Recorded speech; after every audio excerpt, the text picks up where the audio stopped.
മുരുക.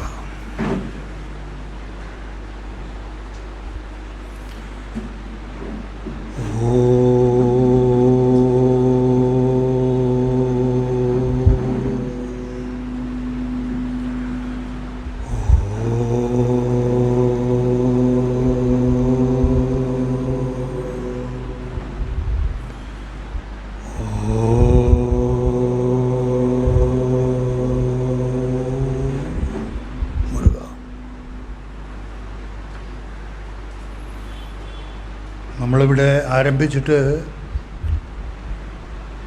1 വർഷം കഴിയുന്നു. 23 ആഗസ്റ്റ് 15-നാണ് ആരംഭിച്ചത്. അന്ന് നമ്മൾ പറഞ്ഞത് അന്ന് സ്വാതന്ത്ര്യ ദിനത്തിലാണ് ആരംഭിച്ചത്. ആരംഭിച്ചത് എന്തിനു വേണ്ടിയാണെന്നും പറഞ്ഞു. സ്വാതന്ത്ര്യത്തിനു വേണ്ടി, അവരവരുടെ സ്വാതന്ത്ര്യത്തിന് വേണ്ടി. അവരവരുടെ സ്വാതന്ത്ര്യത്തിന് വേണ്ടി എന്ന് പറയുമ്പോൾ നമ്മളിപ്പോൾ സ്വതന്ത്രരല്ലേ? ആണോ? ഓരോരുത്തരും അവരവരെ വിചാരം ചെയ്ത് നോക്കൂ. നിങ്ങളെത്രമാത്രം സ്വതന്ത്രരാണ്? നിങ്ങൾ വിചാരിക്കുന്നു സ്വതന്ത്രരാണെന്ന്. എന്നാൽ നിങ്ങൾ ഓരോരുത്തരും ഞാൻ ഭാവത്തിൽ ബന്ധിതരാണ്. ഈ ഞാൻ ഭാവത്തിൽ തന്നെയാണ് നമ്മൾ മരിക്കാൻ പോകുന്നത്.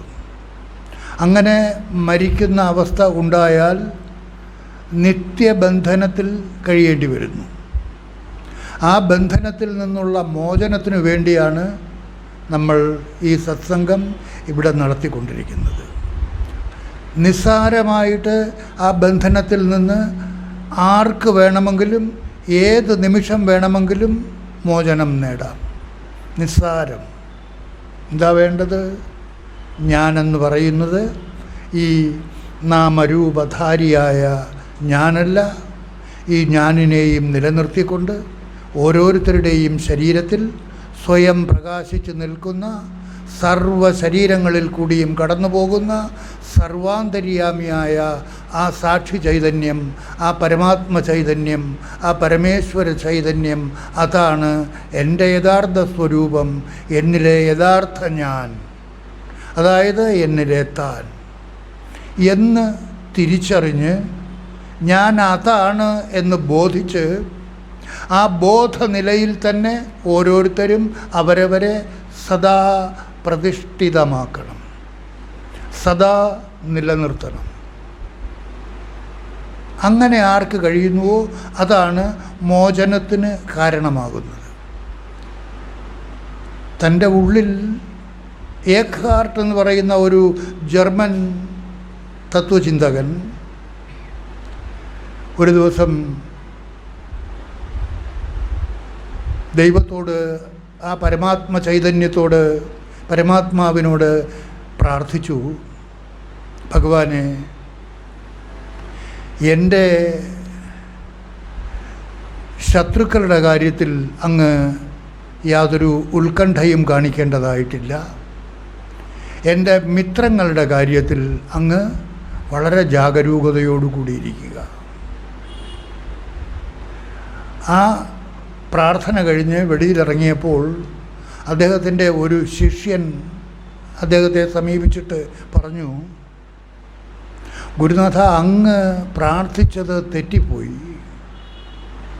അങ്ങ് പ്രാർത്ഥിച്ചത് ശത്രുക്കളുടെ കാര്യത്തിൽ യാതൊരു ഉത്കണ്ഠയും കാണിക്കേണ്ട കാര്യമില്ല, മിത്രങ്ങളുടെ കാര്യത്തിൽ ഉത്കണ്ഠ കാണിക്കണം, അവരെ വേണ്ട രീതിയിൽ കൈകാര്യം ചെയ്യണം എന്നാണ് അങ്ങ് പ്രാർത്ഥിച്ചത്. അങ്ങനെ അല്ലല്ലോ പ്രാർത്ഥിക്കേണ്ടത്, തെറ്റിപ്പോയില്ലേ എന്ന് ശിഷ്യൻ ചോദിച്ചപ്പോൾ അദ്ദേഹം പറഞ്ഞു, ഏക്ഹാർട്ട് പറഞ്ഞു, തെറ്റിപ്പോയില്ല, ഞാൻ പറഞ്ഞത് ശരി തന്നെയാണ്. നമ്മളെല്ലാവരും നമ്മളുടെ മിത്രങ്ങളുടെ കാര്യത്തിലാണ് ഉത്കണ്ഠ കാണിക്കേണ്ടത്. ശത്രുക്കളുടെ കാര്യത്തിൽ നിങ്ങൾക്ക് ഉത്കണ്ഠ കാണിക്കേണ്ടതായിട്ടില്ല. കാരണം നിങ്ങളുടെ മിത്രങ്ങൾ നിങ്ങളുടെ ശത്രുക്കളാണ്. നിങ്ങളുടെ മിത്രങ്ങളാണ് നിങ്ങളുടെ യഥാർത്ഥ ശത്രുക്കൾ. അതിൽ ഏറ്റവും വലിയ മിത്രം എന്ന് പറയുന്നത് ആരാണ്? നിങ്ങളിലെ ഞാൻ, ദ ഈഗോ. നിങ്ങളിലെ ഞാനാണ് ഏറ്റവും വലിയ ശത്രു, നിങ്ങളുടെ ഏറ്റവും വലിയ ശത്രു. നിങ്ങളെ മോചനത്തിലേക്ക് നയിക്കുന്നതിന് തടസ്സമായിട്ട് നിൽക്കുന്നത് നിങ്ങളിലെ ഞാൻ ഭാവം. അതാണ് നിങ്ങളുടെ ഏറ്റവും വലിയ ശത്രു. ആ ഞാനാണ് ആ പരമാത്മ തത്വത്തെ പ്രാപിക്കുന്നതിന് തടസ്സമുണ്ടാക്കിക്കൊണ്ടിരിക്കുന്നത്. ആ ഞാനിൻ്റെ ചിന്തകൾ, ഭാവനകൾ കൊണ്ടാണ് നമുക്ക് പരമാത്മ തത്വത്തെ പ്രാപിക്കാൻ കഴിയാതിരിക്കുന്നത്. അതുകൊണ്ട് ആ കാര്യത്തിലാണ് ഭഗവാനോട് പ്രാർത്ഥിക്കുന്നത്. ആ കാര്യത്തിൽ അങ്ങ് വളരെ ശ്രദ്ധ കാണിക്കണം, എന്നെ സഹായിക്കണം. അതുപോലെ നിങ്ങളുടെയും ഏറ്റവും വലിയ മിത്രമെന്ന് പറയുന്ന നിങ്ങളിലെ ഞാനാണ് നിങ്ങളിലെ ഏറ്റവും വലിയ ശത്രു. ആ ശത്രുവിനെ ജയിക്കുക എന്നുള്ളതാണ് അത്യാവശ്യമായിട്ടുള്ളത്. ആ ശത്രുവിലാണ് നിങ്ങൾ ഓരോരുത്തരും ജീവിച്ചു കൊണ്ടിരിക്കുന്നത്. ആ ഞാനാകുന്ന മിത്രവുമായിട്ടാണ് നിങ്ങൾ അറ്റാച്ച് ചെയ്ത് ജീവിച്ചു കൊണ്ടിരിക്കുന്നത്, ഒരു നിമിഷം പോലും വിടാതെ. പിന്നെങ്ങനെ മോചനം കിട്ടുന്നത്? മോചനം കിട്ടണമെന്നുണ്ടെങ്കിൽ ആ ഞാനിൽ നിന്ന് നിങ്ങൾ നിങ്ങളെ മോചിപ്പിച്ചിരിക്കണം. മോചനം വേണ്ടവർ മാത്രം. ഇങ്ങനെ തന്നെ ജീവിച്ചാൽ മതി. ഇനി അടുത്ത ജന്മത്തിൽ എന്ന് പറഞ്ഞാൽ ഈ ശരീരം വിട്ട് കഴിയുമ്പോൾ അടുത്തത് മനുഷ്യ ശരീരത്തിലേക്ക് ഉടനെ ഒന്നും വരണമെന്നില്ല. ഉടനെ വരുന്നത് ആരാണ്? ശാസ്ത്രങ്ങൾ പറയുന്നത് സൽക്കർമ്മങ്ങളും ദുഷ്കർമ്മങ്ങളും സമഭാവത്തിൽ നടത്തിയിട്ടുള്ളവർ, 50-50 ആയിട്ട് നടത്തിയിട്ടുള്ളവർക്ക് ഈ ശരീരം വിട്ട് അടുത്ത മനുഷ്യ ശരീരത്തിലേക്ക് തന്നെ നേരിട്ട് കിട്ടും എന്നാണ് ശാസ്ത്രങ്ങൾ പറയുന്നത്. എന്നാൽ നമ്മുടെ കാര്യത്തിൽ ഓരോ നിമിഷവും ചെയ്തിട്ടുള്ള കർമ്മങ്ങൾ, കഴിഞ്ഞ പ്രാവശ്യം പറഞ്ഞു, അത് ചെയ്ത കർമ്മങ്ങളല്ല, നമ്മൾ ചിന്തിച്ചു കൂട്ടുന്ന കാര്യങ്ങൾ. എന്തെല്ലാം കാര്യങ്ങളാണ് നമ്മൾ ചിന്തിച്ചു കൂട്ടുന്നത്? ദുർവിചാരങ്ങൾ, എത്ര ദുഷ്കർമ്മങ്ങൾ ചെയ്യുന്നതിന് വേണ്ടിയിട്ടുള്ള പ്ലാനുകളും പദ്ധതികളും 1000 എണ്ണം നമ്മുടെ ഉള്ളിലുണ്ട്. അതിൽ ഒന്നുപോലും നടപ്പാക്കാൻ കഴിയുന്നില്ല. പക്ഷേ ഈ 1000 കാര്യങ്ങളുടെ ചിന്താ പദ്ധതികളും നമ്മുടെ കർമ്മ വിഭാഗത്തിൽ ഉൾപ്പെടുത്തപ്പെട്ടിരിക്കുകയാണ്. അതിൻ്റെ എല്ലാം ഫലങ്ങൾ നിങ്ങൾക്ക് അനുഭവിക്കേണ്ടതായിട്ട് വരും. ചെയ്ത കർമ്മങ്ങൾ മാത്രമല്ല, ചെയ്യാൻ വേണ്ടി പ്ലാൻ ചെയ്തിട്ടുള്ള എല്ലാ പ്ലാനുകളും കർമ്മവിഭാഗത്തിൽ വരുന്നതാണ്. അതുകൊണ്ട് മനുഷ്യജന്മം ഉടനെ കിട്ടും എന്നൊന്നും കരുതേണ്ട കാര്യമില്ല. ചുമന്നുകൊണ്ട് നടക്കുന്ന സഞ്ചിത കർമ്മം. എന്താ സഞ്ചിത കർമ്മം? മനുഷ്യ ശരീരത്തിൽ പ്രാരബ്ധം അനുഭവിച്ചു കൊണ്ടിരിക്കുമ്പോൾ ചെയ്തിട്ടുള്ള കർമ്മങ്ങളുടെ ഫലം, അതിനെ ആഗാമി കർമ്മമായിട്ടാണ് കണക്കാക്കുന്നത്. ആ ആഗാമി കർമ്മം കൂടെ സഞ്ചിത കർമ്മത്തോടു കൂടി ചേരും. സഞ്ചിത കർമ്മം എന്ന് പറയുന്നത് ഇതപര്യന്തം നമ്മൾ എത്ര മനുഷ്യ ശരീരങ്ങളെടുത്ത് അവയിൽ ജീവിച്ചിട്ടുണ്ടോ അവിടെയൊക്കെ വെച്ച് നാം ചെയ്തിട്ടുള്ള കർമ്മങ്ങളുടെ ഫലം, അനുഭവിക്കാത്തത് ഇനി അനുഭവിക്കാനുള്ളത് കുറേ, അതിൽ നിന്നാണ് ഈ പ്രാരബ്ധത്തിനുള്ള കർമ്മം അനുവദിക്കുന്നത്. ജനനം മുതൽ മരണം വരെ അനുഭവിക്കേണ്ടതായിട്ടുള്ള പ്രാരബ്ധ കർമ്മം സഞ്ചിത കർമ്മത്തിൽ നിന്ന് ഒരു ചെക്കെഴുതി പാസ്സാക്കി വിടുന്നത് പോലെ. അത്രയും ജനനം മുതൽ മരണം വരെ അനുഭവിക്കാനുള്ളതാണ് പ്രാരബ്ധ കർമ്മം. അത് സഞ്ചിത കർമ്മത്തിൽ നിന്ന് ഒരെമൗണ്ട് ചെക്കെഴുതി വിടുന്നത് പോലെ. ബാക്കി അവിടെ അക്കൗണ്ടിൽ ഇഷ്ടം പോലെ കിടക്കുകയാണ്. അനുഭവിക്കാനുള്ള സഞ്ചിത കർമ്മം ടൺ കണക്കിന് കിടക്കുകയാണ്. അതും ചുമന്നുകൊണ്ടാണ് നമ്മൾ നടക്കുന്നത്. ഈ പ്രാരബ്ധം അനുഭവിക്കുമ്പോൾ ചെയ്യുന്ന കർമ്മങ്ങളുടെ ഫലവും എവിടെ വന്നു ചേരും? ഈ സഞ്ചിത കർമ്മത്തോടൊപ്പം വന്നു ചേരും. അപ്പോൾ ഏത് കാലത്താണ് ഈ കർമ്മങ്ങൾ മുഴുവനും അനുഭവിച്ച് തീരാൻ കഴിയുന്നത്? അതുകൊണ്ട് മനുഷ്യ ശരീരത്തിൽ ജീവിച്ചു കൊണ്ടിരിക്കുന്ന ഓരോരുത്തർക്കും ടൺ കണക്കിന് എത്രയോ ജന്മങ്ങളിലൂടെ നേടിയിട്ടുള്ള ആർജിച്ചിട്ടുള്ള ഈ സഞ്ചിത കർമ്മത്തെ മുഴുവനും ജ്ഞാനാഗ്നിയാൽ ഭസ്മസാത് കുരുതേ. ജ്ഞാനാഗ്നി, ജ്ഞാനമാകുന്ന അഗ്നി. എന്താ ജ്ഞാനമാകുന്ന അഗ്നി? ജ്ഞാനെന്ന് പറയുന്നത് വളരെ നിസ്സാരം. ഒന്നും നിങ്ങൾ കാണാതെ പഠിക്കണ്ട, ഒരു മന്ത്രവും നിങ്ങൾ കാണാതെ പഠിക്കണ്ട. എത്ര ലളിതമാണ് ആധ്യാത്മികത. ഞാനെന്ന് പറയുന്നത് ഈ നാമരൂപധാരിയായ കുട്ടപ്പനോ ഗോപാലകൃഷ്ണനോ ഹിന്ദുവോ ക്രിസ്ത്യാനിയോ മുസൽമാനോ ഒന്നുമല്ല. ഞാൻ നാമരൂപരഹിതമായ ആ സാക്ഷി ചൈതന്യം എന്നിൽ ജാഗ്രത അവസ്ഥയ്ക്കും സ്വപ്നാവസ്ഥയ്ക്കും സുഷുപ്തി അവസ്ഥയ്ക്കും സാക്ഷിയായിരിക്കുന്ന, ഞാൻ ഉറങ്ങുമ്പോൾ പോലും ആ ഉറക്കത്തിനും സാക്ഷിയായി ഇരിക്കുന്ന ആ ബോധസ്വരൂപം. അതുറങ്ങുന്നില്ല. ആ സാക്ഷി ചൈതന്യത്തിന് ഉറക്കമില്ല. നമ്മുടെ ഉറക്കത്തിന് പോലും സാക്ഷിയായിരിക്കുന്ന ആ ചൈതന്യ സ്വരൂപം, അതാണ് എൻ്റെ യഥാർത്ഥ സ്വരൂപമെന്ന് ജാഗ്രത അവസ്ഥയിൽ ഇതുപോലെയുള്ള സത്സംഗങ്ങളിലൂടെ കേട്ട് അറിഞ്ഞ് ബോധിച്ച് മനസ്സിലാക്കി അതിലേക്ക് ഉണരണം. ഇത്രയേ ഉള്ളൂ. ആ സത്സംഗം അല്ല സ്വാധ്യായത്തിലൂടെ ആകുമെങ്കിൽ ഓൾ റൈറ്റ്. സ്വാധ്യായം എന്ന് പറഞ്ഞാൽ പഠനത്തിലൂടെ, നിരന്തര പഠനത്തിലൂടെ. ഞാനൊരു സത്സംഗത്തിനും പോയിട്ടുള്ള ആളല്ല, അതിനൊന്നും എനിക്ക് സമയമില്ലായിരുന്നു. ഞാൻ സ്വാധ്യായത്തിൽ വന്നു വീണുപോയി. അനങ്ങാനൊക്കാത്ത രീതിയിൽ അവിടെ തന്നെ ഇരിപ്പുറപ്പിച്ചു. ഏത് 60കളിൽ 64 തൊട്ട് അതേ ഇരിപ്പ്. ഇപ്പോഴും ആ ഇരിപ്പിൽ നിന്ന് മാറ്റം വന്നിട്ടില്ല. ഇപ്പോൾ ഇരിക്കണമെന്നില്ല, എങ്കിലും മാറ്റം വന്നിട്ടില്ല. എന്തുകൊണ്ട്? തേച്ചുകൊണ്ടിരിക്കുകയാണ്, പാത്രം തേച്ചുകൊണ്ടിരിക്കുകയാണ്, ക്ലാവ് പിടിക്കാതിരിക്കാൻ വേണ്ടിയിട്ട്. പുതിയതായിട്ടൊന്നും നേടാനില്ല. ആ സ്വാധ്യായത്തിലൂടെ ഇത്രയും കാലത്തെ ഒരു കാര്യത്തിലും ഒരു സംശയവും ഉണ്ടായിരുന്നില്ല.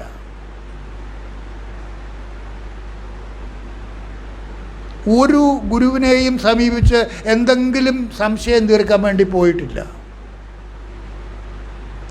എല്ലാം നമ്മളിരിക്കുന്ന സ്ഥലത്ത് വന്നു ചേർന്നു. ആർക്ക്? അതിലേക്ക് തന്നെ സമർപ്പിച്ചിരിക്കുന്ന ഒരാളിന്. ആർക്കുമാകാം, ആർക്കും ആ അവസ്ഥ വന്നു ചേരും. തന്നെ പൂർണ്ണമായിട്ടും അതിലേക്ക് സമർപ്പിച്ചിരിക്കണം. എനിക്കതറിയണം എന്നുള്ള ആഗ്രഹമുണ്ടെങ്കിൽ ഒപ്പം പൂർവജന്മവാസനയും ഉണ്ടായിരിക്കണം.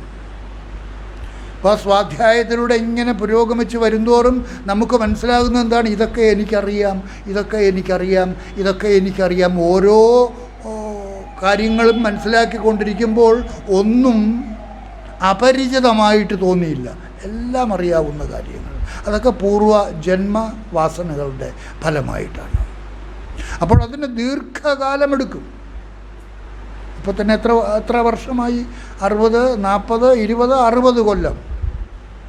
അതേ സമയത്ത് സത്സംഗത്തിലൂടെ നിങ്ങൾ കേട്ടുകൊണ്ടിരിക്കുന്ന ഈ അറിവ് 1 മിനിറ്റ് കൊണ്ട് കേട്ട് അറിഞ്ഞ്, അപ്പോൾ ഈ നാമരൂപധാരിയായ ഞാനല്ല എന്നിലെ യഥാർത്ഥ ഞാൻ, ഈ ഞാനിനെയും പ്രകാശിപ്പിച്ചുകൊണ്ട് ഈ ശരീരത്തിൽ സ്വയം പ്രകാശിച്ചു നിൽക്കുന്ന ആ സാക്ഷി ചൈതന്യം, അതാണ് എന്നിലെ യഥാർത്ഥ ഞാൻ എന്ന് മനസ്സിലാക്കി അതിൽ ഞാൻ ശ്രദ്ധ ഉറപ്പിച്ചാൽ മാത്രം മതിയോ സ്വാമി? യെസ്, മതി. എത്ര സമയം വേണം? ഒറ്റ സെക്കൻഡ് പോരെ, 1 മിനിറ്റ് പോരെ. 1 മിനിറ്റ് കൊണ്ട് ഈ 60 വർഷം കൊണ്ട് നേടിയെടുത്ത കാര്യങ്ങൾ സത്സംഗത്തിലൂടെ 1 മിനിറ്റ് കൊണ്ട് നമുക്ക് നേടിയെടുക്കാൻ സാധിക്കും. ഇതങ്ങോട്ട് ബോധിച്ച് നിങ്ങൾ സ്വയം ഡിക്ലെയർ ചെയ്യണം, yes I am that. Not this. അതല്ലേ തത് ത്വമസി. ഛാന്ദോഗ്യോപനിഷത്ത്, സാമവേദം മുഴുവനും അതിനകത്തിരിക്കുന്നു. തത് ത്വമസി, അത് നീയാവും. അതാണ് നമ്മളിവിടെ പറഞ്ഞുകൊണ്ടിരിക്കുന്നത്. അത് നീയാവും. ഏത്? നിങ്ങളുടെ ഓരോരുത്തരുടെയും ഉള്ളിലിരിക്കുന്ന ആ സാക്ഷി ചൈതന്യം. അതിനെ അറിയാൻ എന്താ പാട്? നിങ്ങൾ ആരുടെ ഉള്ളിലാണ് ഇല്ലാത്തത്? ആരുടെയെങ്കിലും ഉണ്ടെന്ന് പറയാൻ ഒക്കുമോ? എൻ്റെ ഉള്ളിലില്ല സ്വാമി അത് എന്നാരെങ്കിലും പറയുമോ? ഇല്ല. കാരണം എല്ലാവരുടെയും ഉള്ളിൽ അത് തന്നെയാണ് ഇരിക്കുന്നത്. അതില്ലെങ്കിൽ ഇതില്ല. ഇതില്ലെങ്കിലും അതുണ്ട്. ഈ ഞാനില്ലെങ്കിലും അതുണ്ട്. ഞാനാണ് ചത്തുപോകുന്നത്. ചത്തുപോകുമ്പോഴും അതുണ്ട്. അത് വിട്ടുപോകുന്നു. ഞാനിലെ സൂക്ഷ്മഭാവങ്ങളോടൊപ്പം സൂക്ഷ്മ ശരീരത്തോടൊപ്പം അത് വിട്ടുപോകുന്നു. ആ സൂക്ഷ്മ ശരീരത്തോടൊപ്പം ചേർന്ന് അത് വിട്ടുപോകാതിരിക്കുന്നതിന് വേണ്ടിയിട്ട് ഈ ജീവിച്ചിരിക്കുന്ന അവസരത്തിൽ ആ സൂക്ഷ്മ ശരീരത്തെ അതുമായിട്ട് പറ്റിപ്പിടിക്കാതിരിക്കുന്നതിന് വേണ്ടിയിട്ട് ജ്ഞാനമാർഗത്തിലൂടെ നാം അതിനെ വേർതിരിക്കണം. യഥാ നീരാത് ക്ഷീരം പൃഥകൃത്യ ഹംസോ ഭവതി ന അന്യഥ. പാലും നീരും കലർന്നിരിക്കുന്ന മിശ്രിതത്തിൽ നിന്ന് ഏതു പ്രകാരമാണോ അരയന്നം ജലത്തെ നീക്കിയിട്ട് പാല് മാത്രം ഉൾക്കൊള്ളുന്നത് പോലെ ഞാനും താനും ചേർന്നിരിക്കുന്ന നമ്മുടെ ഉള്ളിലുള്ള ആ മിശ്രിതത്തിൽ നിന്ന് ഞാനിനെ നീക്കിയിട്ട് താൻ മാത്രമായിട്ടിരിക്കുക. ഞാനിനെ നീക്കുന്നത് എങ്ങനെയാണ്? അറിവിലൂടെ. ആ അറിവാണ് നിങ്ങൾ കേട്ടുകൊണ്ടിരിക്കുന്നത്. ഈ ഞാൻ, നാമരൂപധാരിയായ ഞാൻ സത്യമേ അല്ല. കയറിൽ കാണുന്ന പാമ്പ് സത്യമേ അല്ല. ആ കയറിൽ കണ്ടുകൊണ്ടിരുന്ന പാമ്പിന് ആധാരമായിരുന്ന വസ്തു ഏതാണ്? കയറ്, അല്ലേ? കയറിൽ കണ്ടുകൊണ്ടിരുന്ന പാമ്പിന് ആധാരമായിരുന്ന വസ്തു കയറ് മാത്രം. കയറാണ് സത്യം, പാമ്പ് അസത്യം. പാമ്പ് ഇല്ലേ ഇല്ല, ഉള്ളതുപോലെ കാണപ്പെട്ടിരുന്നതാണ്. ഇതിലാർക്കെങ്കിലും സംശയമുണ്ടോ? കയറിൽ കണ്ടുകൊണ്ടിരുന്ന പാമ്പ് ഒരിക്കലും ഉള്ളതേയല്ല, ഉള്ളതുപോലെ കാണപ്പെട്ടുകൊണ്ടിരുന്നതാണ്. ആ ഉള്ളതുപോലെ കാണപ്പെട്ടുകൊണ്ടിരുന്ന പാമ്പിന് ആധാരമായിട്ട് ഒരു വസ്തുവുണ്ട്, അത് കയറ്. കയറില്ലെങ്കിൽ ആ ഉള്ളതുപോലെ കാണപ്പെട്ട പാമ്പ് ഇല്ല. അപ്പോൾ ഉള്ളതുപോലെ കാണപ്പെട്ടുകൊണ്ടിരുന്ന പാമ്പിന് ആധാരമായിരുന്ന ആ കയറാണ് സത്യവസ്തു. അതുപോലെ എന്നിലെ ഞാനിന് ആധാരമായിരിക്കുന്ന വസ്തു എന്നിലെ താൻ, ആ സാക്ഷി ചൈതന്യം. ആ സാക്ഷി ചൈതന്യത്തെ അറിയാത്തതുകൊണ്ട്, കയറിനെ അറിയാത്തതുകൊണ്ട്, ഏതു പ്രകാരമാണോ ആ കയറിൽ സർപ്പദർശനമുണ്ടായത് അതുപോലെ തന്നിലെ തന്നെ തിരിച്ചറിയാതിരിക്കുന്ന അവസ്ഥയിൽ, ആ അജ്ഞാനാവസ്ഥയിൽ ഉള്ളതുപോലെ കാണപ്പെടുന്ന ഈ ഞാൻ സത്യമാണ് എന്ന് തെറ്റിദ്ധരിച്ച് നാം ജീവിച്ചു കൊണ്ടിരിക്കുന്നു. അതാണ് നമ്മുടെ അവസ്ഥ, എല്ലാവരുടെയും അവസ്ഥ. ഈ ഞാൻ സത്യമാണെന്ന് കരുതി അതിൽ മുറുകെ പിടിച്ചുകൊണ്ട് ജീവിച്ചു കൊണ്ടിരിക്കുന്നു. ഇതാണ് നമ്മുടെ അവസ്ഥ. ഈ ഞാനിൽ നിന്ന് തന്നെ മോചിപ്പിക്കണം. ആരാണോ ഈ ഞാനിൽ നിന്ന് ജാഗ്രത അവസ്ഥയിൽ തിരിച്ചറിഞ്ഞ് ഹംസം പാലും നീരും കലർന്നിരിക്കുന്ന മിശ്രിതത്തിൽ നിന്ന് നീരിനെ നീക്കിയിട്ട് പാലിനെ ഉൾക്കൊള്ളുന്നത്, അതുപോലെ തന്നിൽ ഞാനും താനും കലർന്നിരിക്കുന്ന മിശ്രിതത്തിൽ നിന്ന് ഞാനിനെ മാറ്റിയിട്ട് താനിലേക്ക് നിങ്ങൾ ഓരോരുത്തരും നിങ്ങളെ ഉദ്ധരിപ്പിക്കണം. അതാണ് ഭഗവത്ഗീത ആവശ്യപ്പെടുന്നത്. ഉദ്ധരേതാത്മനാത്മാനം. സ്വാമി, ആ ശ്ലോകം അറിയാം സ്വാമി. എന്ത് പ്രയോജനം? ആ ശ്ലോകം കാണാതെ പഠിച്ചിട്ട് എന്ത് പ്രയോജനം? ഉദ്ധരേത് ആത്മനാത്മാനം ന ആത്മാനം അവസാദയത് ആത്മൈവ ഹ്യാത്മനോ ബന്ധുർ ആത്മൈവ രിപുരാത്മനഃ. ആരാണോ ഇത് അറിഞ്ഞ് അതിലേക്ക് തന്നെ ഉയർത്തുന്നത് അവൻ അവൻ്റെ ബന്ധു, അങ്ങനെ ചെയ്യാത്തവൻ അവൻ്റെ ശത്രു. അപ്പോൾ ഇതറിഞ്ഞതുകൊണ്ട് കാര്യമില്ല. പിന്നെയോ ആ നില നിങ്ങളിൽ ഉണ്ടാക്കണം, നിലനിർത്തണം. ആ അവസ്ഥയിലേക്ക് നിങ്ങളെ ഉയർത്തണം. അവിടെ ഒരു കർമ്മവും ചെയ്യേണ്ടതായിട്ടില്ല. പാമ്പ് കയറിൽ ഇല്ലായിരുന്നു, ഉള്ളതുപോലെ കാണപ്പെട്ടതാണ്. ആ പാമ്പിനെ ഇല്ലാതാക്കുന്നതിന് വേണ്ടിയിട്ട് എന്തെങ്കിലും കർമ്മം അവിടെ ചെയ്യേണ്ടതായിട്ടുണ്ടോ? എന്താ അവിടെ സംഭവിച്ചത്? കയറാണെന്ന് തിരിച്ചറിഞ്ഞു, ഇത്രയേ ഉള്ളൂ. കയറാണെന്ന് തിരിച്ചറിഞ്ഞു. ആ തിരിച്ചറിവ് മാത്രമാണ് ഇവിടെയും ആവശ്യമായിട്ടുള്ളത്. തിരിച്ചറിയുക, ഐ ആം ദാറ്റ്. ഈ ശരീരത്തിൽ നാമരൂപധാരിയായിരിക്കുന്ന ഈ ഞാനിനെയും നിലനിർത്തിക്കൊണ്ടിരിക്കുന്ന ആ നാമരൂപരഹിതമായ ആ ചൈതന്യം, ജാതി നീതി കുലഗോത്ര ദൂരകം, വിവേക ചൂടാമണി ശങ്കരാചാര്യസ്വാമികൾ എത്ര മനോഹരമായിട്ടാണ് ശങ്കരാചാര്യസ്വാമികൾ സംസ്കൃതമാണെങ്കിൽ പോലും പറഞ്ഞു വച്ചിരിക്കുന്നത്. ജാതി നീതി കുലഗോത്ര ദൂരകം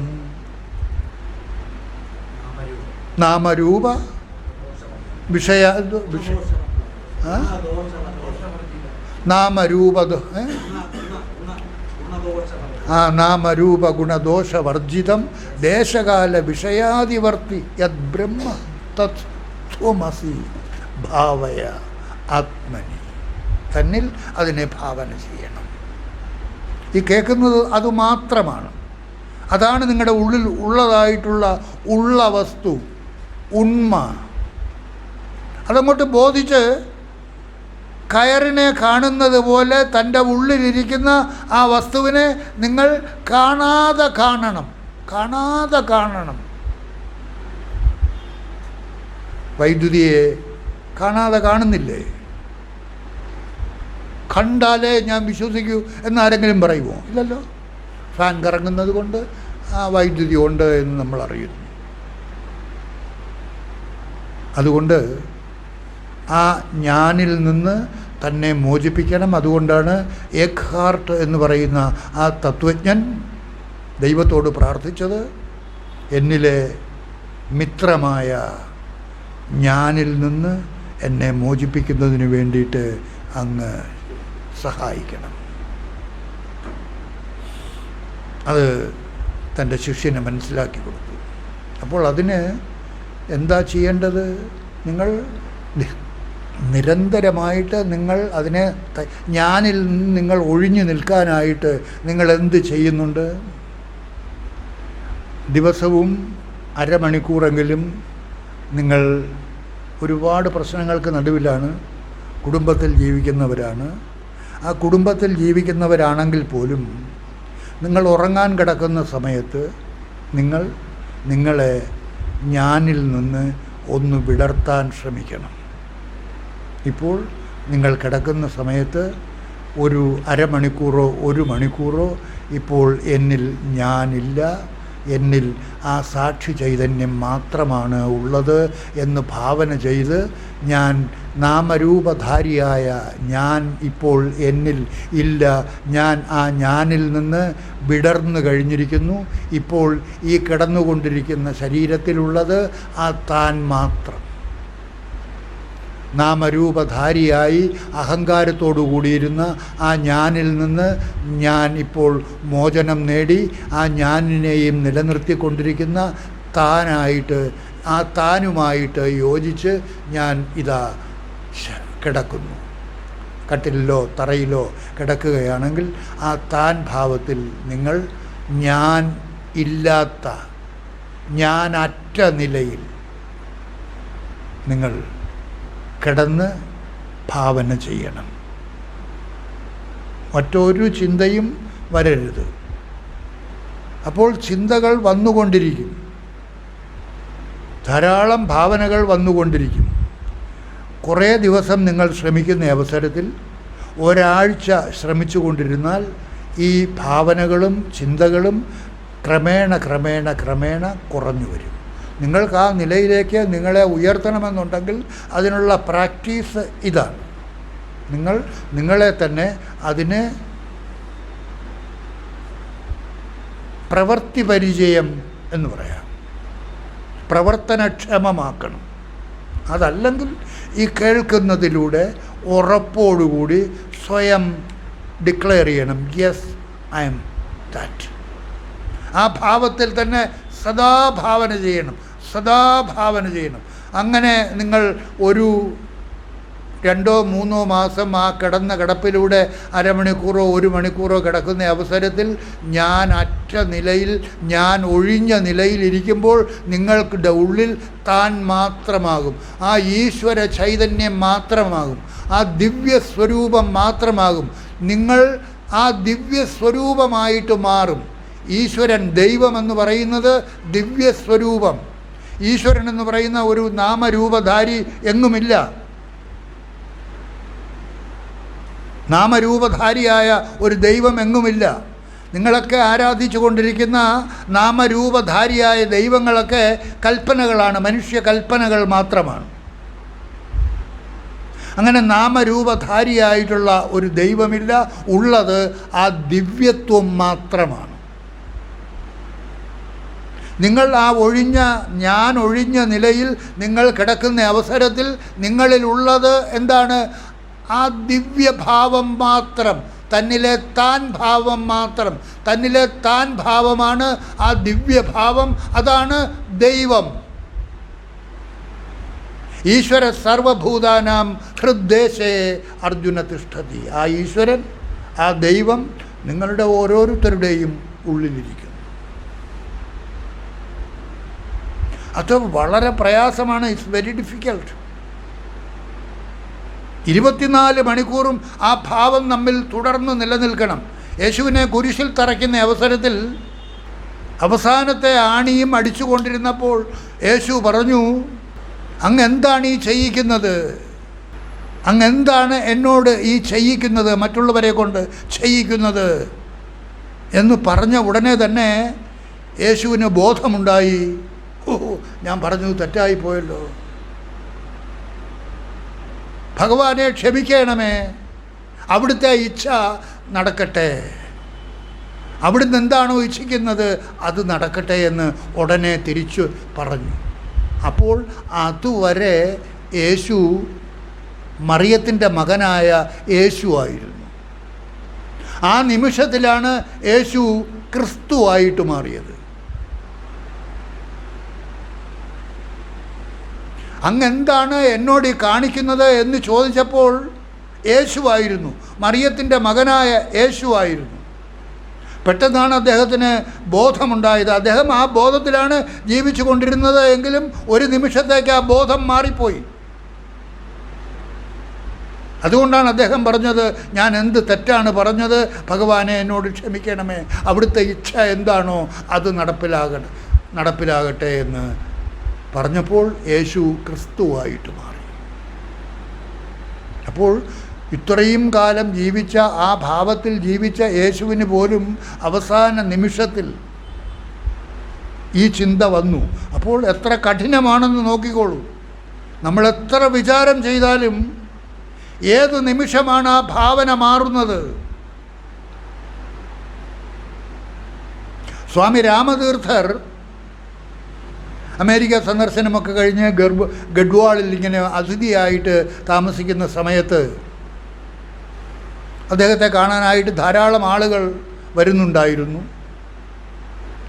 ധാരാളം സ്ത്രീകളും പുരുഷന്മാരും കാണാൻ വരുന്നുണ്ട്. അദ്ദേഹത്തിൻ്റെ ഒരു സുഹൃത്ത് പൂരൺ സിംഗ് കൂടെ ഉണ്ടായിരുന്നു. അവരെല്ലാവരും വന്ന് നമസ്കരിക്കുന്നു, പോകുന്നു ഒക്കെ ചെയ്തുകൊണ്ട് കണ്ടുകൊണ്ടിരിക്കുന്നതിനിടയ്ക്ക് രാമതീർത്ഥൻ പെട്ടെന്ന് എഴുന്നേറ്റ് പോയി വാതിലും ജനലും അടയ്ക്കുന്നത് പൂരൺ സിംഗ് കണ്ടു, അദ്ദേഹത്തിൻ്റെ സുഹൃത്ത്.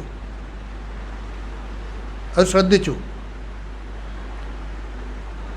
അപ്പോൾ അദ്ദേഹത്തിന് മനസ്സിലായി വെളിയിൽ നിന്ന് ഒരു സ്ത്രീ നടന്നു വരുന്നുണ്ടായിരുന്നു. ആ സ്ത്രീയെ കണ്ടപ്പോഴാണ് രാമതീർത്ഥർ എഴുന്നേറ്റ് പോയി വാതിലും ജന്നലും അടച്ചത് എന്ന് പൂരൺ സിംഗിന് മനസ്സിലായി. അപ്പോൾ പൂരൺ സിംഗ് രാമതീർത്ഥനോട് ചോദിച്ചു, അങ്ങ് എന്ത് തരത്തിലുള്ള സന്യാസിയാണ്? അങ്ങ് എന്താണ് ഈ കാണിക്കുന്നത്? അങ്ങയെ കാണാൻ എത്രയോ സ്ത്രീകൾ വരുന്നുണ്ട്. ആരുടെ മുമ്പിലും അങ്ങ് വാതിലടയ്ക്കാറില്ല, ജന്നൽ അടയ്ക്കാറില്ല. ഇപ്പോൾ അങ്ങെന്തിനാണ് വാതിലടച്ചത്, ജന്നലടച്ചത്? അത് ആ വരുന്ന സ്ത്രീ എൻ്റെ മുൻ ഭാര്യയായിരുന്നു. അതിനെന്താ? അങ്ങിപ്പോൾ സന്യാസിയല്ലേ, മുൻ ഭാര്യ വന്നാൽ എന്താ കുഴപ്പം? അവിടുന്ന് പൂരൺ സിംഗ് എഴുന്നേറ്റു.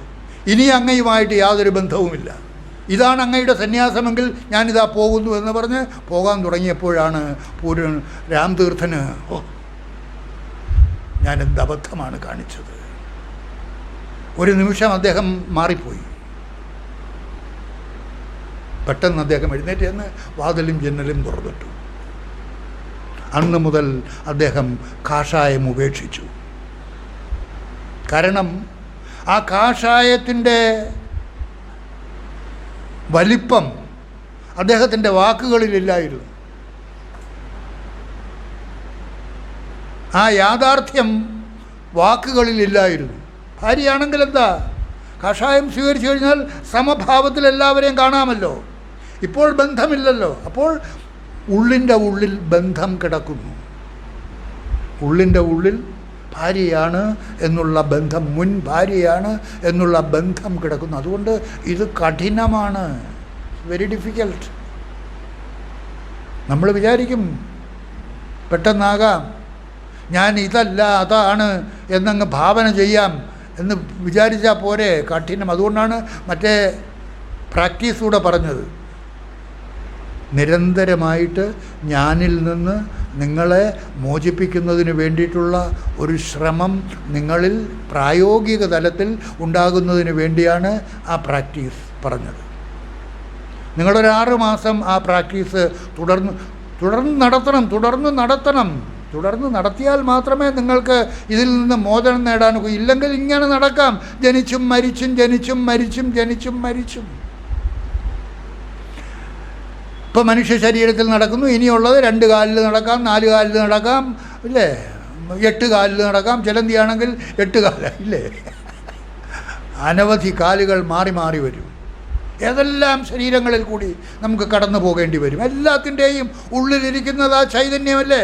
ചിലന്തിയുടെ ഉള്ളിലും ആനയുടെ ഉള്ളിലും പട്ടിയുടെ ഉള്ളിലും കൃമിയുടെ ഉള്ളിലും ഒക്കെ ഇരിക്കുന്നത് എന്നിലെ ചൈതന്യം തന്നെയാണ്. ആ സാക്ഷാത്കാരത്തിലേക്ക് ഉണർന്നവൻ എങ്ങനെയാ പറയുന്നത്? ഈ രാമതീർത്ഥനൊക്കെ വെളിയിൽ സംസാരിച്ചുകൊണ്ടിരുന്നപ്പോൾ ആകാശത്തിൽ ചന്ദ്രനായിരിക്കുന്നതും സൂര്യനായിരിക്കുന്നതും എല്ലാം ഞാൻ, നക്ഷത്രങ്ങളായി പ്രകാശിക്കുന്നതും ഒക്കെ ഞാൻ തന്നെയാണ് എന്ന് സംസാരിച്ച ആളാണ്. വിദേശങ്ങളിൽ അദ്ദേഹം സംസാരിച്ചത് ഇങ്ങനെയാണ്. വേദാന്തത്തെ ഉച്ചൈസ്വരം ഉദ്ഘോഷിച്ച ആളാണ്. പക്ഷേ എങ്കിലും അവസാന കാലത്ത് ഇങ്ങനെ ഒരു സംഭവം ഉണ്ടായപ്പോൾ ആ പൂർണ്ണത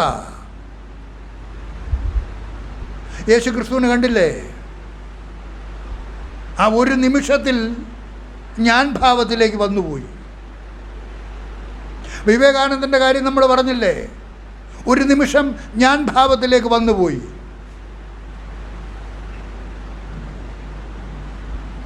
അതുകൊണ്ട് മുഴുവൻ സമയവും ആ താൻ ഭാവത്തിൽ ഇരിക്കുന്ന നില ഉണ്ടാകണമെങ്കിൽ അത് ഇത്തിരി പ്രയാസമുള്ള കാര്യമാണ്, എന്നാൽ വളരെ ലളിതവുമാണ്. ജനകൻ ആ നിലയിലായിരുന്നു. ജനകൻ ഒന്നിൽ നിന്നും ഒഴിഞ്ഞില്ലല്ലോ. അദ്ദേഹം രാജ്യം ഭരിച്ചിരുന്നു. ഭാര്യ, മക്കൾ, കുടുംബം എല്ലാത്തിൻ്റെയും നടുവിലിരിക്കുമ്പോഴും ഞാൻ ആ വസ്തുവാണെന്നുള്ള ബോധത്തിൽ നിന്ന് വ്യതിചലിക്കാതിരിക്കുകയാണെങ്കിൽ നിങ്ങൾക്കും നിസ്സാരമായിട്ട് ആ ഭാവത്തിലേക്ക് നിങ്ങളെ ഉയർത്താം. യാതൊരു സംശയവുമില്ല. ഒന്നിൽ നിന്നും ഒഴിയേണ്ട. ബി വിത്ത് എവ്രിതിങ്. കുടുംബത്തിനെ കളയേണ്ട, ഭാര്യയെ കളയേണ്ട, മക്കളെ കളയേണ്ട, എല്ലാത്തിനെയും നിലനിർത്തിക്കൊണ്ടിരിക്കുമ്പോൾ തന്നെ നിങ്ങൾക്ക് ഓരോരുത്തർക്കും ആ നിലയിലേക്ക് നിങ്ങളെ ഉയർത്തണമെങ്കിൽ ആ ഭാവം, ഏത് ഭാവത്തിലേക്കാണോ നിങ്ങളെ ഉയർത്തുന്നത്, ഉദ്ധരിപ്പിക്കുന്നത്, ആ ഭാവം 24 മണിക്കൂറും നിങ്ങളുടെ ഉള്ളിൽ സദാ സ്ഫുരിച്ചു കൊണ്ടിരിക്കണം. ഒരു സെക്കൻഡ് പോലും വിടാതെ. നമുക്ക് മന്ത്രത്തിലേക്ക് കിടക്കാം. നമ്മൾ 32ാമത്തെ മന്ത്രത്തിൽ പറഞ്ഞത് സൂത്രം, ബ്രഹ്മസൂത്രം അല്ലേ? തത്സൂത്രം ധാരയേത് യോഗി. ഈ സൂത്രം, ഏത് സൂത്രം? ബ്രഹ്മമാകുന്ന സൂത്രം. എൻ്റെ ഉള്ളിൽ കൂടിയും അവൻ്റെ ഉള്ളിൽ കൂടിയും അവളുടെ ഉള്ളിൽ കൂടിയും ഹിന്ദുവിൻ്റെ ഉള്ളിൽ കൂടിയും ക്രിസ്ത്യാനിയുടെ ഉള്ളിൽ കൂടിയും മുസൽമാൻ്റെ ഉള്ളിൽ കൂടിയും പക്ഷിമൃഗാദികളുടെ ഉള്ളിൽ കൂടിയും വൃക്ഷലതാദികളുടെ ഉള്ളിൽ കൂടിയും കടന്നു പോകുന്ന ആ ചൈതന്യമാകുന്ന സൂത്രം. ആ ചൈതന്യം വൃക്ഷത്തിൽ നിന്ന് മാറിപ്പോയാൽ പട്ടുപോയി. അതിൽ പറ്റിയിരുന്ന ആ വസ്തു പോയാൽ പട്ടുപോയി. നമ്മളിലെ സത്തു പോയാൽ ചത്തുപോയി. എല്ലാവരുടെയും ഉള്ളിലിരിക്കുന്ന ആ ചൈതന്യമാണ് എല്ലാത്തിനെയും നിലനിർത്തിക്കൊണ്ടിരിക്കുന്നത്, സർവചരാചരങ്ങളുടെയും ഉള്ളിൽ. അതാണ് സമം സർവേഷു ഭൂതേഷു തിഷ്ഠന്തം പരമേശ്വരം വിനശ്യൽസു അവിനശ്യന്തം. വിനശ്യൽസു, നശ്വരമായ ഈ ശരീരത്തിനകത്ത് എല്ലാ പട്ടിയുടെ ആയാലും പൂച്ചയുടെ ആയാലും വൃക്ഷമായാലും എല്ലാം നശ്വരമല്ലേ? എല്ലാം നശിക്കുന്നു. ഈ നശ്വരമായ ശരീരത്തിനകത്ത് അതാണ് വിനശ്യൽസു അവിനശ്യന്തം. അവിനാശിയായ ആ വസ്തു, ഒരിക്കലും നശിക്കാതിരിക്കുന്ന ആ വസ്തു എല്ലാത്തിനെയും നിലനിർത്തിക്കൊണ്ടിരിക്കുന്നു. ഏതുവരെ? പ്രാരബ്ധാനുസാരം അതിന് അനുവദിച്ചിരിക്കുന്ന സമയം വരെ. നമുക്കെല്ലാം പ്രാരബ്ധാനുസാരം സമയം കൃത്യമായിട്ട് അനുവദിച്ചിട്ടുണ്ട്. 5:30 അലാം അടിക്കും. 5:30 അലാം മുഴങ്ങുന്നത് പോലെ എല്ലാവരുടെയും ഉള്ളിൽ കീ കൊടുത്തു വച്ചിട്ടുണ്ട്. പ്രാരബ്ധമാകുന്ന ആ ടൈം പീസിനകത്ത് ഇങ്ങനെ ലോഡ് ചെയ്തു വച്ചിട്ടുണ്ട്. തീരുന്ന അവസരത്തിൽ തീർന്നു.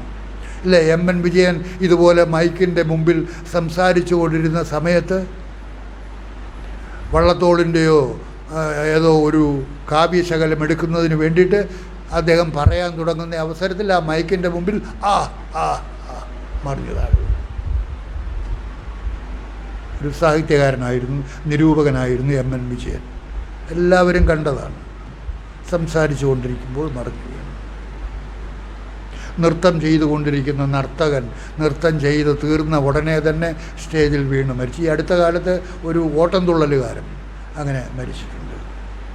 ഒരുപാട് പേര്. ആ സമയമാകുമ്പോൾ കൃത്യമായിട്ടും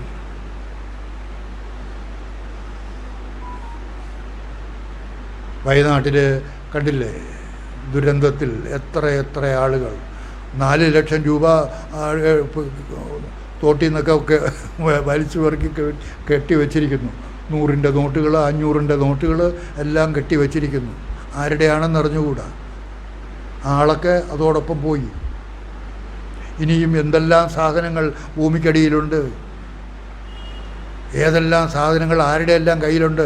ഈ ഒരു അപകടമുണ്ടായാൽ തന്നെ കള്ളന്മാർ റെഡിയായിട്ട് നിൽക്കുകയാണ്. ഒരു അപകടമുണ്ടായാൽ ഉടനെ അവരുടെ ജോലി ആദ്യം എല്ലാ വീട്ടിലും കയറി ഇറങ്ങുക, കിട്ടാനുള്ളത് മുഴുവനും കൈക്കലാക്കുക, കൊണ്ടുപോവുക.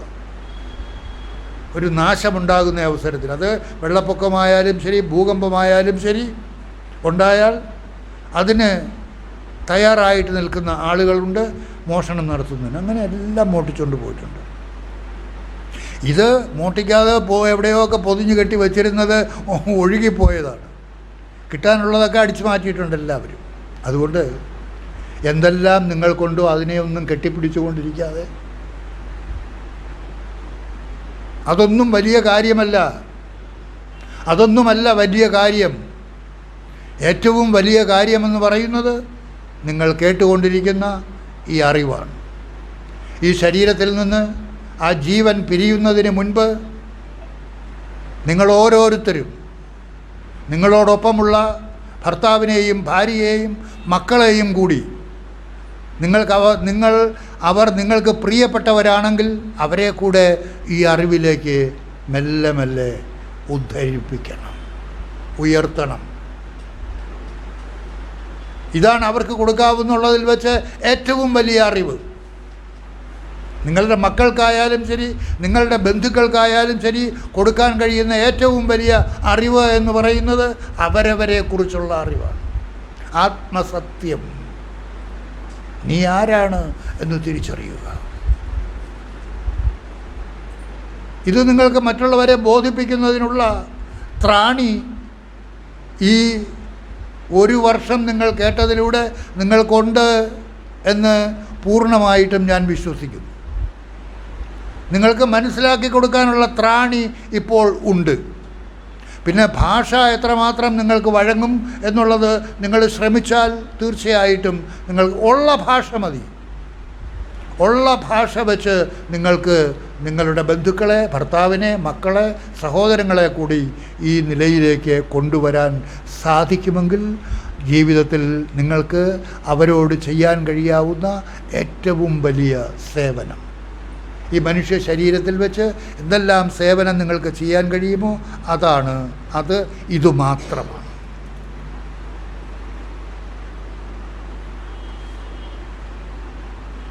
ഏന സർവമിതം പ്രോതം സൂത്രേ മണിഗണ ഇവ തത് സൂത്രം ധാരയേത് യോഗി യോഗവിത് ബ്രാഹ്മണോ യതിഹി. ആ ആളിനെയാണ് ബ്രാഹ്മണൻ എന്ന് പറയുന്നത്. ഇതാ പൂണൂരിട്ടുകൊണ്ട് നടക്കുന്നവനെയല്ല ബ്രാഹ്മണൻ. ആ പൂണൂരിട്ടുകൊണ്ട് നടക്കുന്നത് സൂചനാത് സൂത്രം ഇതി, അതും സൂചിപ്പിക്കുന്നത്, അതിനെ കുറച്ച് പറയുകയല്ല, ആ ശരീരത്തിൽ ഇട്ടുകൊണ്ടിരിക്കുന്ന ബാഹ്യസൂത്രം സൂചിപ്പിക്കുന്നത് ഈ ആന്തരികമായ സൂത്രത്തെയാണ്. ബ്രഹ്മസൂത്രം, ബ്രഹ്മമാകുന്ന സൂത്രം. ഏതൊരാളാണോ ആ ബ്രഹ്മമാകുന്ന സൂത്രത്തെ ഭാവന ചെയ്യുന്നത്, എങ്ങനെ ഭാവന ചെയ്യണം നിങ്ങൾ? എൻ്റെ ഉള്ളിൽ കൂടിയും അവൻ്റെ ഉള്ളിൽ കൂടിയും അവളുടെ ഉള്ളിൽ കൂടിയും സർവ്വചരാചരങ്ങളുടെ ഉള്ളിൽ കൂടിയും കടന്നു പോകുന്ന ആ സൂത്രം, ആ ചരട് ഏതു പ്രകാരമാണോ അനവധി മുത്തുമണികളെ കോർത്തിണക്കി ആ ചരട് ഒരു മാലയാക്കി നിർത്തുന്നത്, അതുപോലെ ഈ പ്രപഞ്ചത്തിലെ സർവ്വ ജീവജാലങ്ങളിൽ കൂടിയും കടന്നുപോയി അതിനെയെല്ലാം കോർത്തിണക്കി നിർത്തുന്ന ആ ബ്രഹ്മമാകുന്ന സൂത്രം എൻ്റെ ഉള്ളിൽ കൂടിയും കടന്നു പോകുന്നു. നിങ്ങൾ ഓരോരുത്തരും ഈ ആ തിരിച്ചറിവിലൂടെ നിങ്ങളുടെ ഉള്ളിലേക്ക് കടന്ന് അതിൽ പിടിമുറുക്കണം.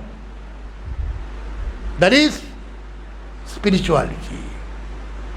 ആധ്യാത്മികത എന്ന് പറയുന്നത് അതാണ്.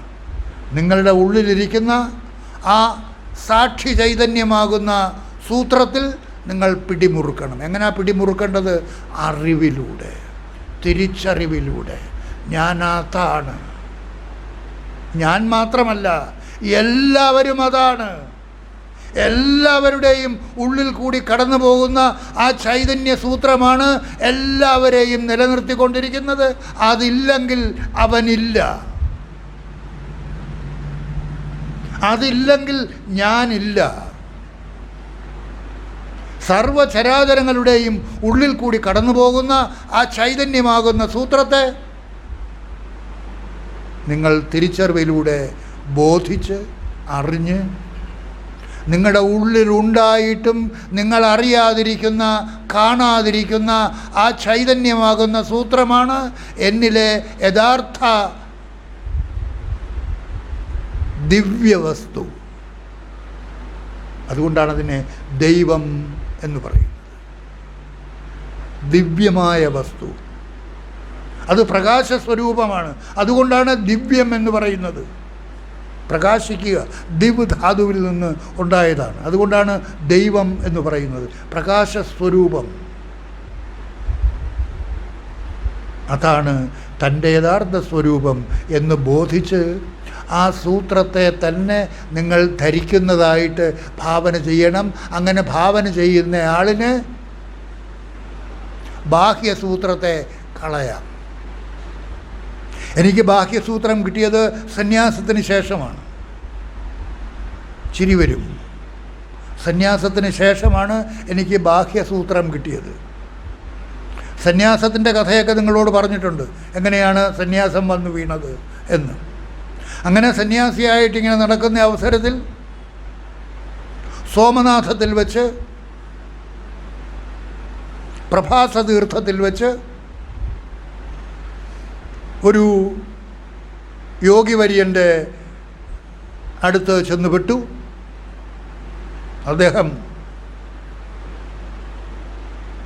നിങ്ങൾ സന്യാസവേഷം ധരിച്ചിരിക്കുന്നു, പക്ഷേ നിങ്ങൾ വിധിപ്രകാരം യജ്ഞസൂത്രം ധരിച്ചിട്ടില്ല, സ്വീകരിച്ചിട്ടില്ല.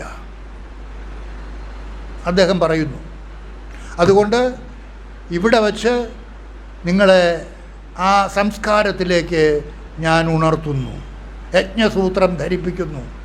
അവിടെ വച്ച് ഒരാഴ്ച അവിടെ താമസിച്ച് എന്നോടൊപ്പം സന്യാസം സ്വീകരിച്ച, അദ്ദേഹത്തിൻ്റെ പേര് രാധാകൃഷ്ണൻ എന്നായിരുന്നു, ബ്രഹ്മചാരി രാധാകൃഷ്ണൻ. എന്നോടൊപ്പം സന്യാസം സ്വീകരിച്ചപ്പോൾ അദ്ദേഹത്തിന് കിട്ടിയ നാമം രാജേശ്വരാനന്ദ, സ്വാമി രാജേശ്വരാനന്ദ. ഞങ്ങൾ ഒന്നിച്ചാണ് സന്യാസം സ്വീകരിച്ചത് ഗംഗോത്രിയിൽ വെച്ച്. ആ കഥയൊക്കെ നിങ്ങളോട് പറഞ്ഞിട്ടുണ്ട്. ഞങ്ങൾ വീണ്ടും ഇങ്ങനെ ഗുജറാത്തിൽ ഇങ്ങനെ പോകുന്ന അവസരത്തിൽ ഞങ്ങൾ രണ്ടുപേരും അവിടെ എത്തി. അവിടെ എത്തിക്കഴിഞ്ഞപ്പോൾ രണ്ടുപേരും അകപ്പെട്ടു. അവിടെ ഒരാഴ്ച താമസിച്ച് ഭയങ്കരമായിട്ടുള്ള ഹോമമൊക്കെ നടത്തി. ആ ഗുജറാത്തിലെ ക്ഷേത്രത്തിൻ്റെ പേരെന്താണ്? സോമനാഥ ക്ഷേത്രം. സോമനാഥ ക്ഷേത്രത്തിലെ മെയിൻ പൂജാരിയുടെ വീട്ടിൽ തന്നെ സദ്യയൊക്കെ ഒരുക്കി ഈ പൂണൂല് കർമ്മമൊക്കെ നടത്തി. എന്നോടൊപ്പം വന്ന ആളിനെ പൂണൂല് ഇട്ടു, എനിക്ക് തന്നില്ല. ഭയങ്കരമായ ശൂലമെടുത്ത് നിന്നെ ഇപ്പം കൊല്ലും എന്ന് പറഞ്ഞ് അതിഭയങ്കരമായ അട്ടഹാസം. എന്ത് കൊല്ലാൻ തയ്യാറായിട്ടിരിക്കുകയാണ്. അട്ടഹാസം. നിന്നെ ഇപ്പം ഞാൻ കൊല്ലും, അതാണ് ഇതാണ് എന്നൊക്കെ പറഞ്ഞ് കൂടെയുള്ള ആളിന് യജ്ഞസൂത്രം നൽകി. എനിക്ക് തന്നില്ല. ഞാനൊരക്ഷരം പറയാതെ എന്തെല്ലാം പറഞ്ഞു, അതെല്ലാം കേട്ടോണ്ടിരുന്നു. അവസാനം 7-ാമത്തെ ദിവസം അവിടുന്ന് പോകാനായിട്ട് സാധനങ്ങളുമൊക്കെ പറക്കിയെടുത്ത് തട്ടിപ്പുറക്കി യാത്ര പറഞ്ഞ് പിരിച്ചിറങ്ങി. ഗേറ്റിൻ്റെ എത്തിയപ്പം പിന്നെയും തിരിച്ചു വിളിച്ചു. പരീക്ഷണം, ഭയങ്കര പരീക്ഷണമായിരുന്നു.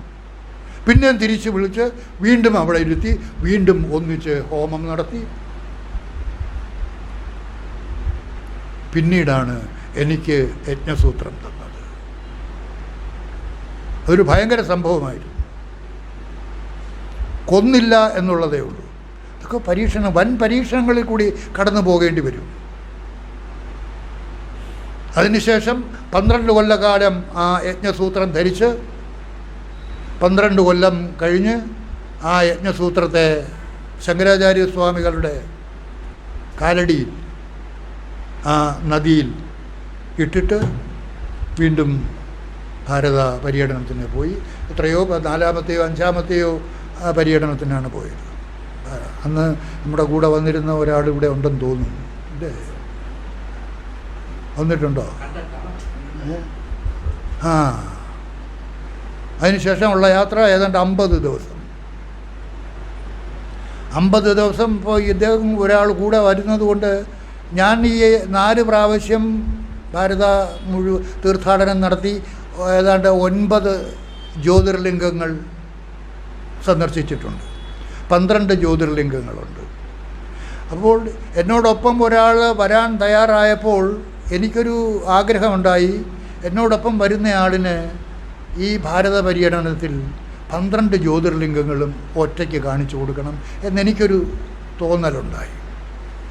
മാപ്പെടുത്തു വെച്ചു, എടുത്ത് ഇവിടുന്ന് യാത്ര തുടങ്ങി. 12 ജ്യോതിർലിംഗങ്ങളും ഒറ്റ യാത്രയ്ക്ക് സന്ദർശിച്ചു. അത് അവസാനത്തെ യാത്രയായിരുന്നു. അതിനുശേഷം യാത്രയില്ല. ഇപ്പോൾ തിരുവണ്ണാമല മാത്രം വർഷത്തിലൊരിക്കൽ പോകാറുണ്ട്. അതൊരു ദിവ്യമായ സ്ഥലമാണ്. ജ്യോതിർലിംഗങ്ങളിൽ ഒന്നാണ് തിരുവണ്ണാമല, ഇല്ലേ? ഇല്ല, അഗ്നിലിംഗം, പഞ്ചലിംഗങ്ങളിലൊന്ന് അഗ്നിലിംഗ സ്ഥാനമാണ്. ഇവിടെയുള്ളത് രാമേശ്വരം ജ്യോതിർലിംഗം. അങ്ങനെ ഈ മാർഗത്തിലേക്ക് കടന്നു പോകുന്ന അവസരത്തിൽ പരീക്ഷണങ്ങൾ അനവധിയാണ്. ആ പരീക്ഷണങ്ങളെല്ലാം നേരിടാനുള്ള ചങ്കുറപ്പോടുകൂടി വേണം മുന്നോട്ട് നീങ്ങാൻ. എല്ലാവരും എത്തിയെന്ന് വരില്ല. എന്നാൽ ഈ തരം സത്സംഗത്തിലൂടെ ഏതൊരാളിനും ഈ തരത്തിലുള്ള വലിയ പരീക്ഷണങ്ങളൊന്നും കൂടാതെ ഞാൻ ഇതല്ല, ഇതിനകത്തിരിക്കുന്ന അതാണ് എന്ന് ബോധിച്ച് അതുമയമായിട്ട് 24 മണിക്കൂറും നിങ്ങളെ നിർത്താൻ സാധിക്കുമെങ്കിൽ ഓക്കെ, ഓൾ റൈറ്റ്. അതിനപ്പുറത്ത് വേറെ ഒന്നുമില്ല, വേറെ ഒന്നും ആവശ്യമില്ല. 24 മണിക്കൂറും യേശുക്രിസ്തുവിന് ഒരു സെക്കൻഡ് അത് വിട്ടുപോയപ്പോഴാണ് അദ്ദേഹം പറഞ്ഞത്, അങ്ങ് എന്താണ് എൻ്റെ നേരെ കാണിക്കുന്നത്, എൻ്റെ നേർക്ക് ചെയ്യിക്കുന്നത് എന്താണ് എന്ന് ചോദിച്ചപ്പോൾ അദ്ദേഹം ഞാൻ ഭാവത്തിലേക്ക് താഴ്ന്നു.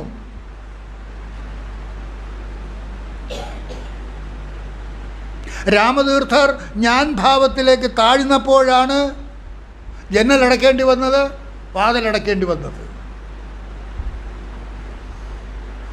അപ്പോൾ ഈ ഭാവത്തിലേക്ക് നിങ്ങളെ ഉയർത്തണമെങ്കിൽ 24 മണിക്കൂറും നിങ്ങൾ ആ ഭാവത്തിൽ തന്നെ ആയിരിക്കണം. അവിടെ കള്ളം കാണിക്കാനൊന്നും നോക്കില്ല. കള്ളം കാണിച്ചാൽ താഴെ വീഴും.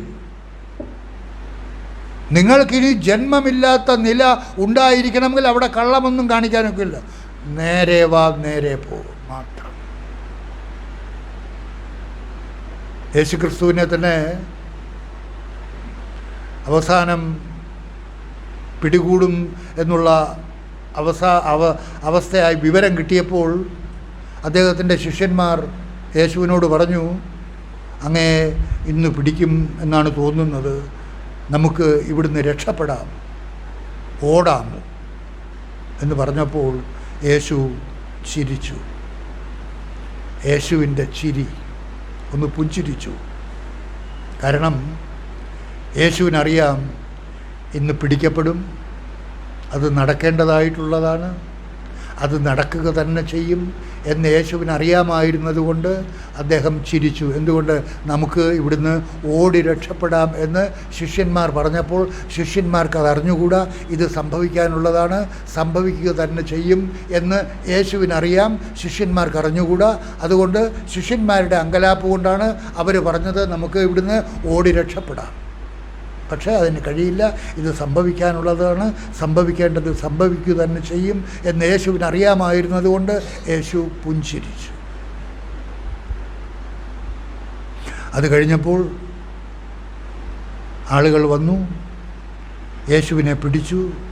യേശുവിനെ പിടിച്ചപ്പോൾ നമുക്കിവിടുന്ന് ഓടി രക്ഷപ്പെടാം എന്ന് പറഞ്ഞ ആ വിദ്വാൻ തന്നെ അപ്പോഴും പറഞ്ഞു, ഞാൻ നേരത്തെ പറഞ്ഞില്ലേ ഇവിടുന്ന് ഓടി രക്ഷപ്പെടാമെന്ന്, ഇപ്പം പിടിയിലായില്ലേ എന്ന് പറഞ്ഞപ്പോൾ അപ്പോഴും യേശു പുഞ്ചിരിച്ചു. കാരണം ഓടി രക്ഷപ്പെടാനൊന്നും കഴിയില്ല, ഇത് നടക്കാനുള്ളതാണ്, നടക്കേണ്ടത് നടക്കുക തന്നെ ചെയ്യും. ആ ആളുകളൊക്കെ വന്ന് പിടികൂടി കഴിഞ്ഞപ്പോൾ ഈ ഓടാമെന്ന് പറഞ്ഞ വിദ്വാൻ ശിഷ്യൻ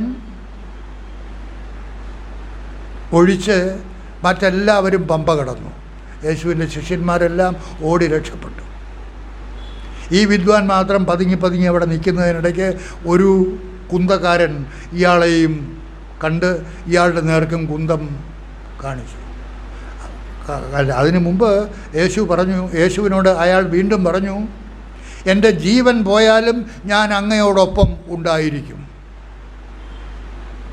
എന്ന് അദ്ദേഹം പറഞ്ഞപ്പോൾ യേശു വീണ്ടും ചിരിച്ചുകൊണ്ട് പറഞ്ഞു, ഇന്ന് സൂര്യോദയത്തിന് മുമ്പ് നീ എന്നെ 3 പ്രാവശ്യം തള്ളിപ്പറയും.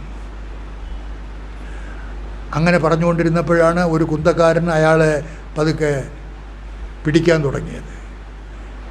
തുടങ്ങിയപ്പോൾ ഇയാൾ ഒഴിഞ്ഞു മാറി പോകാൻ തുടങ്ങിയപ്പോൾ നീയും യേശുവിൻ്റെ ആളാണോ എന്ന് ചോദിച്ചപ്പോൾ അയാൾ പറഞ്ഞു,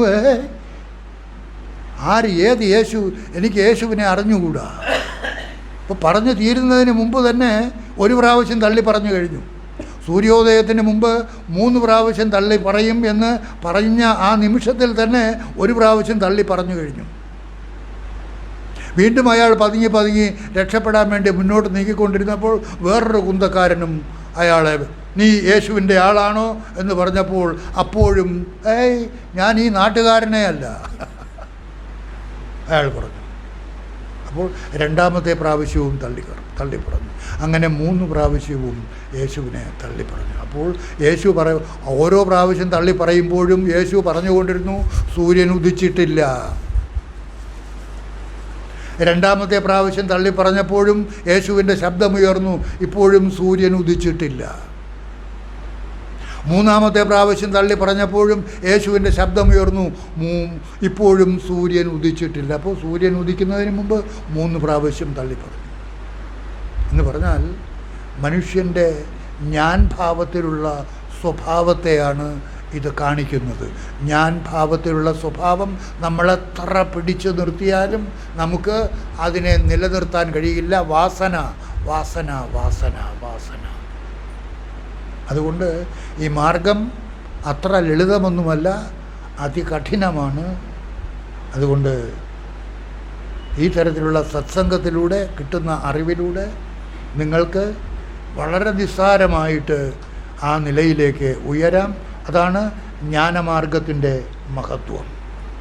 ആ ജ്ഞാനാഗ്നി ആരിലാണോ ജ്വലിക്കുന്നത്, എന്താ ജ്വലനം? ഞാനെന്ന് പറയുന്നത് ഈ നാമരൂപധാരിയായ ഞാനല്ല.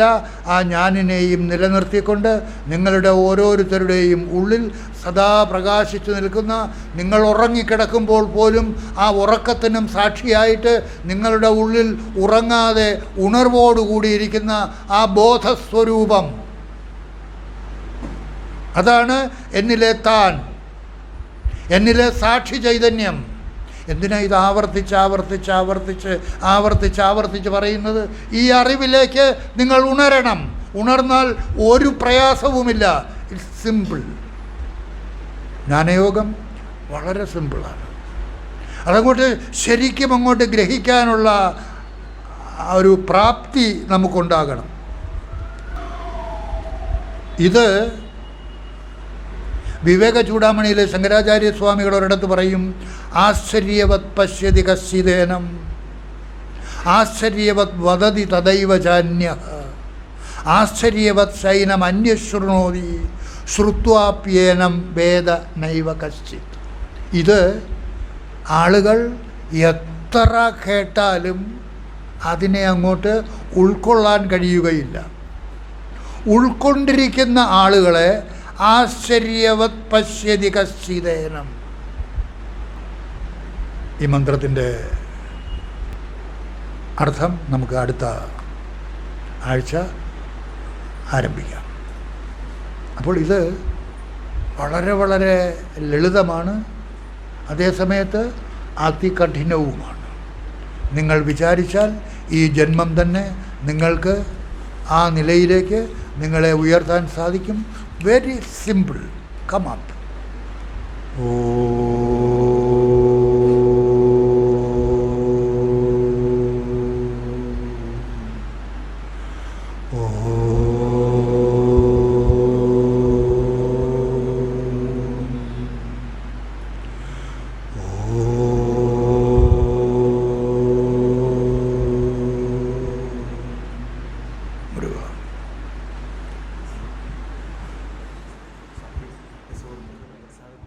ഒരു ചെറിയ അറിവ്